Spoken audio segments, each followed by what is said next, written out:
Muchas gracias. Entramos al capítulo 6. Pregunta directa a nuestros panelistas en función de su responsabilidad. Empezamos contigo, querido Luis Carlos Nájera.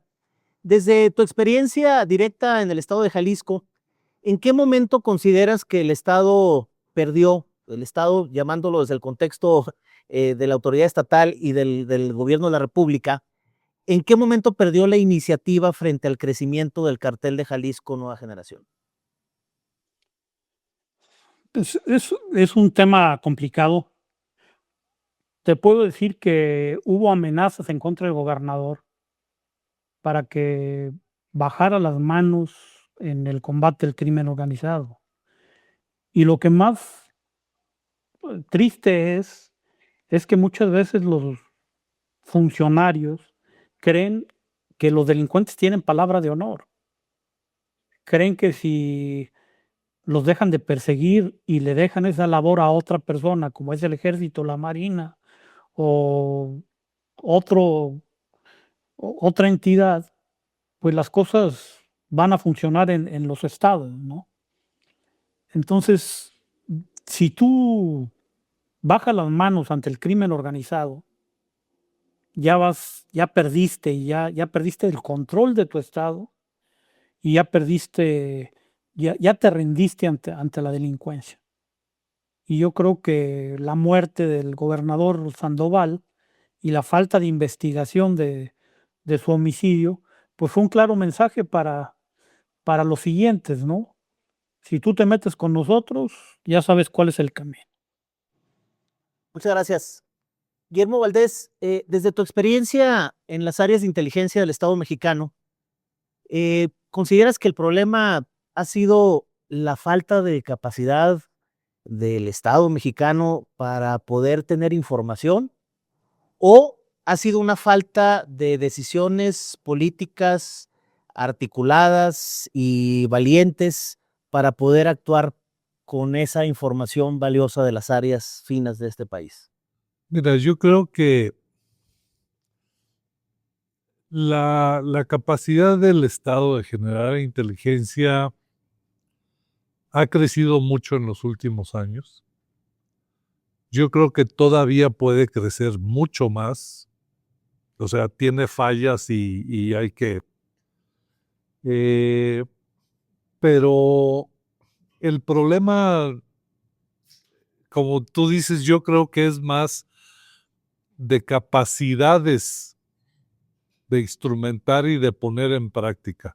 Hay que hacer una revolución en la inteligencia ahora, porque hay que irse de la inteligencia sobre los grupos criminales a la inteligencia de los mercados económicos sobre los que operan y a la forma como la sociedad los apoya a las organizaciones criminales. O sea, hay que ampliar y revolucionar la inteligencia contra el crimen organizado, pero de poco va a servir si no hay una voluntad política del Estado de combatir todas las aristas y dimensiones del crimen organizado, sobre todo lo que mencionaba Héctor, la penetración del crimen organizado en la política o ya la fusión entre esos dos mundos, ¿no?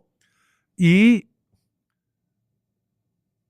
la tercera parte, o sea, no hay policías capaces de aplicar estrategias basadas en inteligencia. Entonces, tienes que crear esas policías y tienes que capacitarlas para operar teniendo como centro del modelo policial a la inteligencia. Muchas gracias. Renato Sales, viendo todo lo que aconteció después del 2018, ¿qué decisión estratégica debió haberse tomado para evitar que la violencia siguiera creciendo en México? Pues más bien no debió tomarse una decisión, que fue, entre otras, la desaparición de la Policía Federal. Esa no tenía ninguna justificación técnica y a la fecha vemos que no ha dado resultados verdaderos ese reemplazo. Era una policía capacitada, 7 divisiones. A mí cuando me dicen, es que es una policía corrupta, le digo, a ver, ¿tú qué estás hablando de eso? Tú eres médico, yo no hablo de cómo operar una vesícula. Dime algún nombre, el nombre de una de las divisiones de esa policía. No, pues no recuerdo. Digo, entonces no comentes, no hables. Pues sí.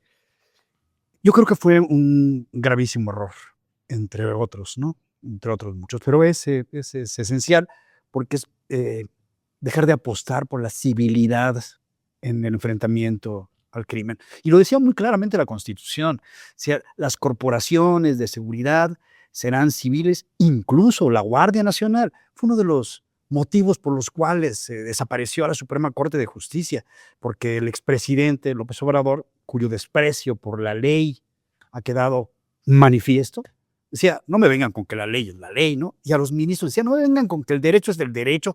Eso es civil porque yo soy el comandante supremo de las Fuerzas Armadas.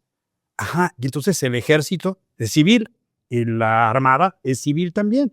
Y así le dijo a Juan Luis González Alcántara Carranca, digan que es civil la Guardia Nacional. Y le decía el ministro, pero si está estructurada con militares, con mando militar, con estructura militar, ¿cómo va a ser civil? Ustedes digan que es civil. Ah, no, traidores. Y los resultados están a la vista. Esa reforma al Poder Judicial que deviene de todo eso es un fraude a la Constitución. Es utilizar el mecanismo incluido en la Constitución para reformarla, para subvertir el Estado democrático. Eso es un verdadero fraude constitucional. Utilizar el artículo 135 para subvertir los fundamentos del Estado democrático de derecho. Desaparecer un poder de la federación es subvertir el Estado democrático, que fue lo que se hizo. Ya no estamos en un Estado democrático, estamos claramente en un Estado autoritario derivado de estas decisiones. José Alfredo, después de tantas circunstancias, atrocidades, guardias comunitarias, conflictos entre carteles que algunos ya desaparecieron, entre tantas tragedias con alcaldes asesinados, líderes empresariales asesinados, ¿qué lección nos deja al país lo que está sucediendo todavía en Michoacán y que no hemos logrado comprender todavía con profundidad? Gracias. Bueno, yo quisiera decir que un servidor fue enviado para allá, para Michoacán, por parte de la Federación, como proceso de una selección. Y como lo dije anteriormente, pues simplemente es cumplir una misión o buscar cumplir una misión. Y yo llegué a un estado en crisis, con un bloqueo ferroviario de más de casi 100 días, con 82, 84 barricadas en todo el estado, con la presencia de grupos delictivos por todo el estado, aproximadamente 17 grupos, con 270 homicidios dolosos mensuales, es decir, 9 diarios. Y yo finqué una estrategia fundada en tres ejes principales y que me dieron resultados, creo que me dieron resultados. El primero era mantener una total presencia de esta estructura de seguridad pública estatal en todo el estado. Es decir, moverlos porque aparentemente no se movían, estaban encerrados en sus cuarteles porque no les daban un combustible suficiente. El segundo eje fue apoyar a los municipios más vulnerables. Yo le llamaba vulnerables, pero en realidad eran aquellos municipios que habían tenido la presión un mes antes, que fue en septiembre que empezó su gestión, o bien la colusión de la delincuencia organizada. Entonces, ¿cómo apoyaba o cómo reforzaba esos municipios? Sencillamente, bueno, no sencillamente, nada de sencillo, pero yo mandaba un estado de fuerza del estado mayor que el del municipio. Y era una especie de competencia, un control ahí, ¿no? Un contrapeso. Es decir, yo sé que no andas mal tú, policía municipal, pero aquí te voy a poner esto para que operen juntos, buscar cómo contenerlos. Y el tercer eje de actuación lo finqué y lo que se representa en muchos estados es en la limitancia con otros estados. Michoacán limita con 6 estados. Y todo el mundo, pues mucha gente sabía, ¿no? Pues son 113 municipios, pero poca gente sabía cuántos de esos municipios hacen frontera, por decirlo así, con municipios de los estados de Colima, Jalisco, Guanajuato, Estado de México, Guerrero e incluso Querétaro. Y es precisamente esas zonas en donde aparecen 45 municipios que tienen frontera en 45. de los 113, con 47 de otros estados. Entonces, esos municipios frontera, por llamarlo así, es donde se acumula ante un vacío que dice, no, pues no es Jalisco, no es Michoacán, no es Jalisco, no es Michoacán, no es Guanajuato, se acumula la mayor parte de violencia. Lo vemos en un mapa, ahí está todo. Entonces, me enfoqué a eso, a firmar convenios de colaboración con los estados, y se firmaron con casi la total. Hoy día ya están firmados con todos. Entonces, estos ejes, pero más que eso, la coordinación que yo siempre mantuve con las fuerzas militares para formar estas llamadas bases de operaciones interinstitucionales. Para la delincuencia organizada es más difícil atacar una patrulla o 5 patrullas, 2 del Ejército, 2 de la Guardia Nacional y 2 del Estado, que ver una patrulla aislada. Entonces, esa solidez nos permitía estar con esa disuasión estratégica que se le llama. Estoy aquí, fuerte, para que tú no hagas lo que debas de hacer. Entonces, creo que esos resultados los alcancé. Yo cuando terminé dejé en 124. Tampoco es un orgullo, ¿no? Pero de 272 a 124 homicidios mensuales fue de bajar de casi 9 a 4.2. ¿Puedo hacer una pregunta? Claro. Recuerdo que cuando usted dejó la secretaría, hubo artículos periodísticos que decían, se ha logrado esto, se ha avanzado en esto, es incomprensible que se haga este movimiento. Así es. ¿A qué se debió ese movimiento? Yo creo que era ya ¿cómo le llaman? Un reemplazo o un relevo institucional que yo no entiendo. ¿Por qué? Pero fue un relevo institucional. Porque por resultados no era. No era porque incluso la tendencia era completamente a la baja, ¿no? ¿Por pisar callos, tocar intereses o...? Yo creo que en general no puedo decir, pero probablemente nosotros sí. Yo considero que hubo una afectación a los patrocinadores de las campañas. Y los patrocinadores se enojaron y pues empezaron a decir, oye, nos están pegando por todos lados, ¿no? Es mi opinión, ¿no? Pero creo que Y actuábamos ahí en coordinación con las Fuerzas Armadas, actuábamos, hace rato decían ¿cómo se dice este término en inglés de mantenimiento de paz? Parecíamos fuerzas de Naciones Unidas en estos municipios, cascos azules, para evitar que estos de aquí avanzaran o que estos de aquí fueran a pelearse. En medio. Muy bien. Don Héctor, ya para concluir esta mesa, en más de 30 años de ejercicio periodístico, ¿en qué momento de este periodo ha sentido usted mayor vulnerabilidad, temor a la libertad de expresión y a su integridad personal?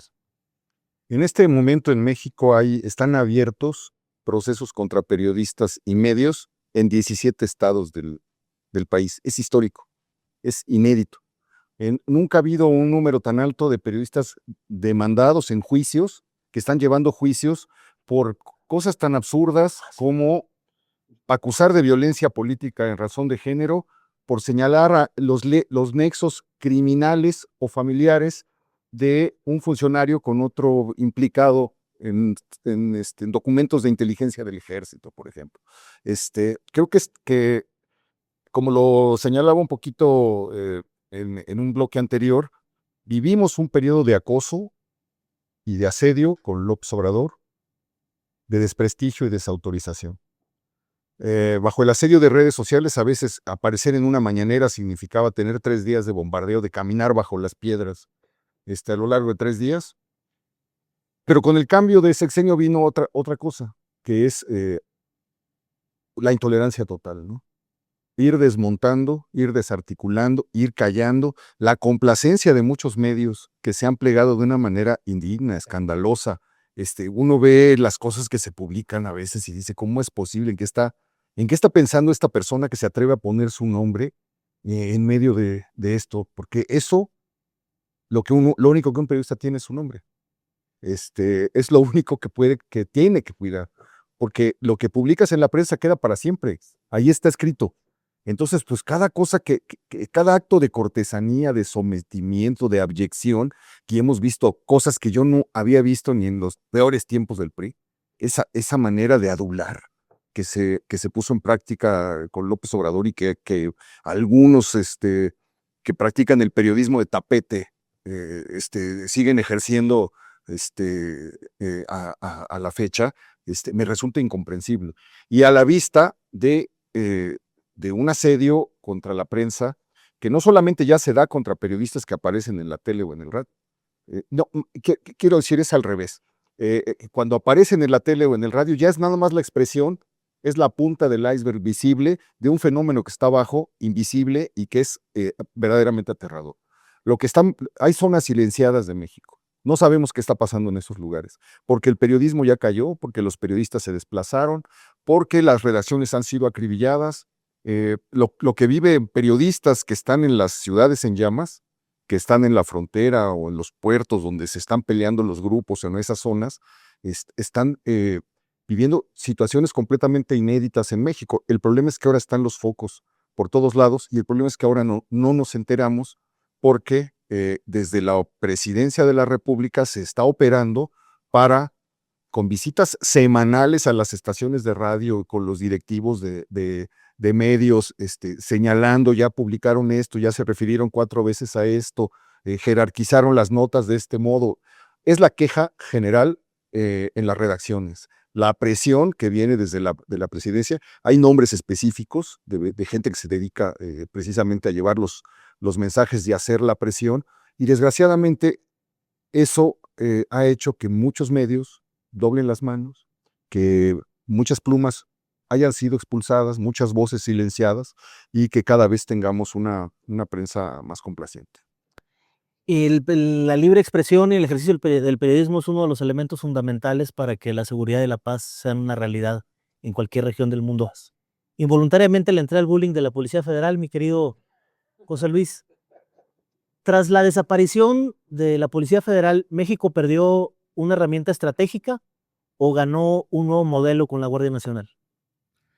Estoy convencido que la desaparición de Policía Federal es haber desaparecido la institución que generaba el vaso comunicante entre los municipios y los estados, entre las capacidades municipales de seguridad, solamente en el espectro de policía, y las capacidades estatales. ¿Por qué?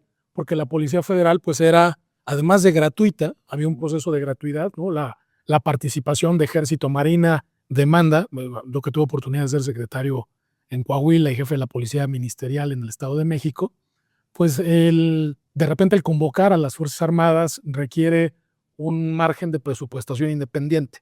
Y la Policía Federal era gratis, es decir, llegaba el despliegue territorial, llegaba el despliegue de inteligencia, con las capacidades instaladas de 50,000 hombres y mujeres, y eso fortalecía las capacidades municipales y estatales. El haber borrado el margen federal, pues prácticamente dejó otra vez a los municipios en la vulnerabilidad histórica de 30 años que han tenido, a los estados con sus propias limitaciones y capacidades, y pues a dónde se cargó ese vacío de capacidad institucional, pues a las Fuerzas Armadas.